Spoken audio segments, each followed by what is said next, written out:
안녕하세요, 라스차이 부장입니다.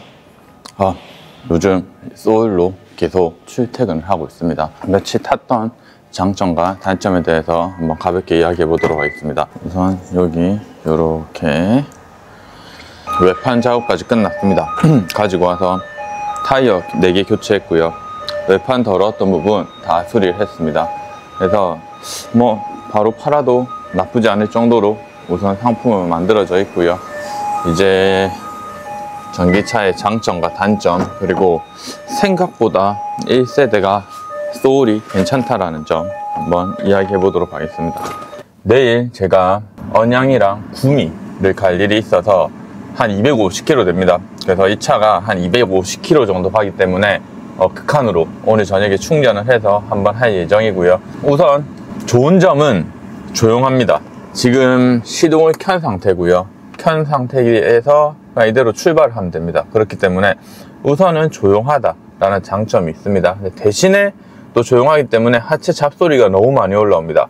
그래서 하체도 뭐 할때 링크랑 쇼바랑 교체를 했는데 그래도 좀 거슬린 소리들이 올라오고요. 지금 현재 요거 내비가 고장나 있는 상태입니다. 그래서 내비가 고장나 있다 보니까 요것도 지금 수리를 이야기해 놓은 상태입니다. 그래서 팔았던 손님은 사실 갑자기 나갔다라고 했는데 이게 알아보니까 이 당시에 내비들이 업데이트를 하다가 중간에 뻑이 나거나 하면은 메인보드를 바꿔야 된다라고 합니다. 그래서 메인보드를 지금 주문을 해 놓은 상태고요. 주문된 게 오면은 수리를 하도록 하겠습니다. 그래서 생각보다 이런 거에서 돈이 조금 많이 들어가는 상태고요.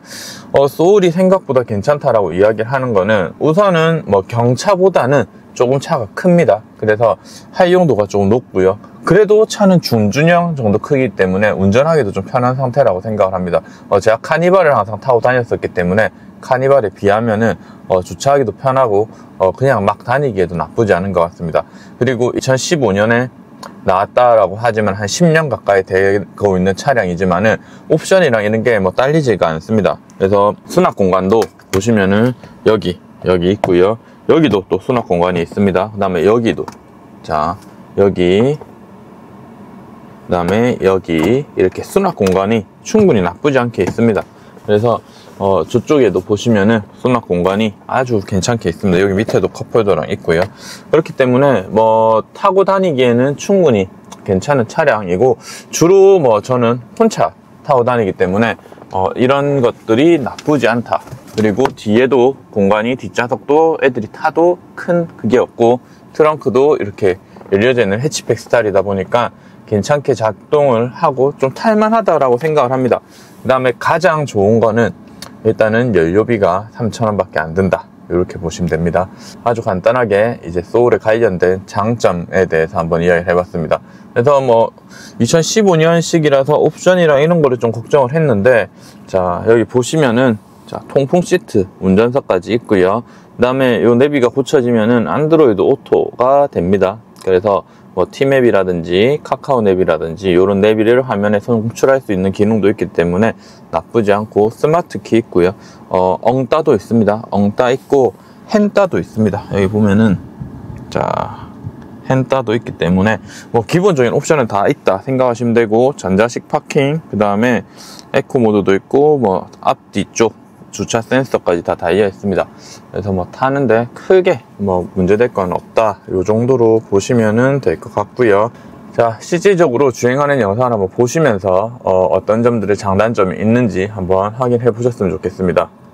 사실 이거를 처음 가지고 왔을 때는 제가 생각보다 전기차가 좀 가성비가 없네 라는 생각을 했었습니다. 그 이유가 이제 가지고 내려오면서 이제 급속에서만 또 충전을 했었고, 급속을 충전을 하니까 한번 충전할 때 한 10,000원 정도가 들어갔습니다. 그래서 전기차는 가성비라고 이야기를 들었는데 이렇게 200km에 10,000원 정도를 쓴다? 그러면은 사실은 휘발유나 내연기관보다는 가성비가 있지만은 그래도 이 전체적으로 봤을 때 차량 가격이 내연기관보다 1,000만원, 2,000만원이 비싸기 때문에 그렇게 되면은 실질적으로 이 1,000만원, 2,000만원의 갭을 메우려면은 엄청 오랫동안 차를 타야 되는 그런 상황이 생깁니다.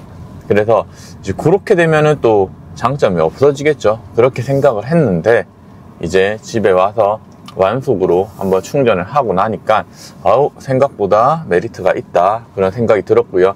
완속으로 충전하게 되면은 저희 아파트가 얼마인지 이렇게까지는 제가 정확하게 체크를 못했지만은 현재 제가 한번 충전을 했습니다. 한번 충전을 했고, 그 충전했던 금액을 생각을 하면은 한 3,000원 정도, 20% 정도, 25% 정도 남았을 때 충전을 해서 3,000 몇백 원에 4,000원이 안 넘어가는 금액으로 이제 완전 충전이 되었고, 그럼 또 250km를 타는 거니까 그렇게 생각을 했을 때는 가성비가 괜찮다, 이렇게 결론을 지었고요.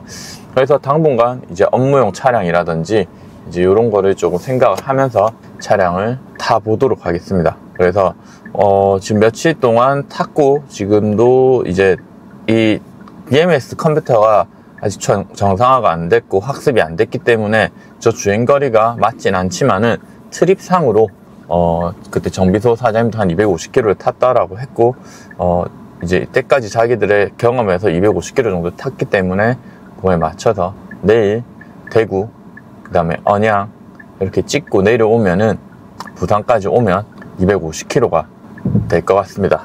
이제 내일 다시 한번 주행거리 테스트를 하기로 하고요.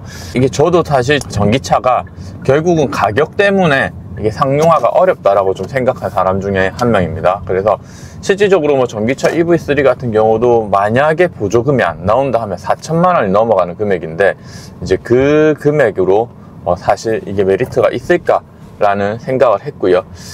이제 보조금이 나오다 보니까 EV3도 3천만 원 초반이 돼버리고, 그렇게 되면은 주행거리를 조금 타시는 분은 주유비를 생각을 해서 달에 나가는 비용을 생각을 하면은 이제 조금은 메리트 있는 그런 장점이 되었는데, 이제 점점 보조금이 줄어들고 있죠. 그렇다 보니까 이 보조금이 줄어드는 시점에서 과연 이 금액만큼 내가 유류비로 얼마를 타야지 이 전체적인 장점이 될까, 이제 이것도 좀 생각을 하셔야 되고요. 유류비가 일반적으로 한 1년에 한 200에서 왔다 갔다 한다라고 알고 있습니다. 근데 이제 뭐 저희들 같이 조금 차를 많이 타시는 분들은 제가 한 달에 기름값으로 한 40에서 50만 원 정도를 쓰는데, 저 같은 경우는 1년에 그럼 한 400에서 한 500만 원 정도 된다라고 보면 되겠죠. 그래서 이 400에서 500 정도 쓰면은 1000만 원이다 하면은 한 2년에서 3년 정도 탔을 때 결국은 그 차량 가격 비싼 게 이제 이렇게 맞아 떨어지겠죠. 하지만은 일반적으로 뭐 출퇴근 거리도 얼마 안 되는데 이렇게 차량을 전기차로 탔다 그러면은 사실은 그 비싼 차를 그냥 산 거밖에 안 되기 때문에, 그런 거에 대한 것 때문에도 아마 전기차가 지금 안 팔리고 있고 살 사람들은 다 샀다, 이런 평가를 받고 있는 것 같습니다. 보조금이 계속 줄어들고 있는데, 오늘 아침에도 기사가 났죠. 미국에 수출하는 물량 자체가 많이 줄었다라고, 한 80% 정도 줄었다라고 이야기를 하는데, 이제 이렇게 되면은 정부에서도 현대기아차에 대한 조금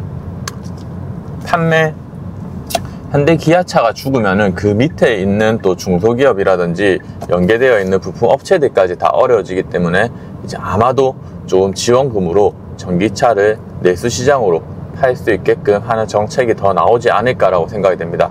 그렇다면 사실 주행거리를 많이 타시는 분들은 기회가 될 수 있겠죠. 그래서 이번 흐름을 잘 보시고 전기차 생각하시는 분들은 충분히 한번 생각을 해보셨으면 좋겠고요. 차라는 게 사실 뭐 충전이 편해야 됩니다. 그래서 LPG도 예전에 불편하다는 사람들이 많았듯이 전기도 불편하다고 하면은 불편한 점들이 충분히 많이 있습니다. 그렇기 때문에 이런 충전에 대한 시스템이 얼마 정도 내 주변에 인프라가 있냐, 이런 걸 생각을 하시고, 만약 이게 계속 불편하다 하면은 실질적으로 전기차의 보급은 더 더뎌질 수밖에 없다라고 생각을 합니다. 아파트 사시는 분들, 그 다음에 주택이라서 내가 완속 충전기라든지 이런 걸 설치할 수 있다 하시는 분들은 충분히 메리트가 있고 그거에 맞춰서 차량을 선택을 하실 수 있다 라고 생각을 하고요. 제가 한 250km 정도 되는 거를 짧지만 며칠 타봤는데 레이가 지금 200km 정도고 나머지 차들이 거의 다 300km에서 왔다 갔다 한다라고 알고 있습니다. 근데 이 200에서 250 정도만 되더라도 충전에 대한 스트레스가 그렇게 있을 것 같지는 않습니다. 사무실만 왔다 갔다 하면은 사실 하루에 뭐 쓰는 일이 별로 없고 일주일에 한 번 정도만 충전해도 될 정도인데, 저희는 이렇게 다니다 보니까는 이제 그런 거에 대한 좀 스트레스가 있을 수는 있지만은 그래도 충분히 메리트가 있다 이렇게 생각이 들고요. 오늘 배터리가 20%가 안 남았지만은 완전 충전을 해서 내일 제대로 한번 200km 넘게 약간 뭐 대구까지 갔다 오는 거리를 한번 테스트 해 보도록 하겠습니다. 그래서 내일도 이렇게 한번 찍어보고 메리트가 있을지 아니면 장거리가 너무 불편할지 이런 걸 한번 테스트 해 보도록 하겠습니다. 사실 전기차라서 그런 것도 있고, 애기들도 뭐 좀 전기차에 대한 그런 것들을 계속 이야기를 했었다 보니까 애기들도 요 전기차 타는 걸 좀 좋아하고, 이 차는 전기차 같지 않다 이제 그런 이야기도 하는데, 1세대 전기차들은 플랫폼 자체가 기존의 차량들을 쓰기 때문에 뭐 실내 공간이라든지 이런 거는 거의 비슷하다 이렇게 보시면 되고요. 전기차 전용으로 나오는 모델들은 설계 만들어서 조금 더 잘 뽑아내고 있죠, 점점 갈수록. 그래서 아마도 전기차가 될지, 계속해서 내연기관의 하이브리드가 주류가 될지, 아니면은 수소 충전차가 주류가 될지 한번 지켜보도록 하겠습니다. 그리고 뭐 어쨌거나 차 쪽에 일을 하고 있는 사람으로서 이렇게 테스트를 하고 체크를 해보면서 차량에 대한 정보도 좀 알게 되고, 전기차 관리에 대한 것도 좀 공부를 하게 되다 보니까 좋은 기회가 되는 것 같습니다. 그래서 현재까지의 만족도는 한 90점은 되는 것 같아요. 1세대 전기차라 할지라도 우선 저는 집에서 충전이 가능하고, 주행거리가 배터리를 바꿈으로 인해서 200에서 250km 정도까지 늘어났고, 이 정도만 되더라도 충분히 메리트가 있다. 유지비까지 생각을 하면은 사실 이 차를 90만원에 사서 수리를 이렇게 저렇게 다 해서 한 700만원 정도가 들어갔습니다. 그렇기 때문에 팔리는 시세가 뭐 600, 700 왔다 갔다 하고 있습니다. 그래서 이 정도 연식에서 600, 700 정도면 제가 충분히 타고 뭐 조금 싸게 판다고 생각을 해도 나쁘지 않다라고 생각을 하기 때문에 현재로서는 한 90% 정도 만족을 하고 타고 있고요. 조금 더 제가 타보고 내일도 한번 영상을 찍어 보도록 하겠습니다.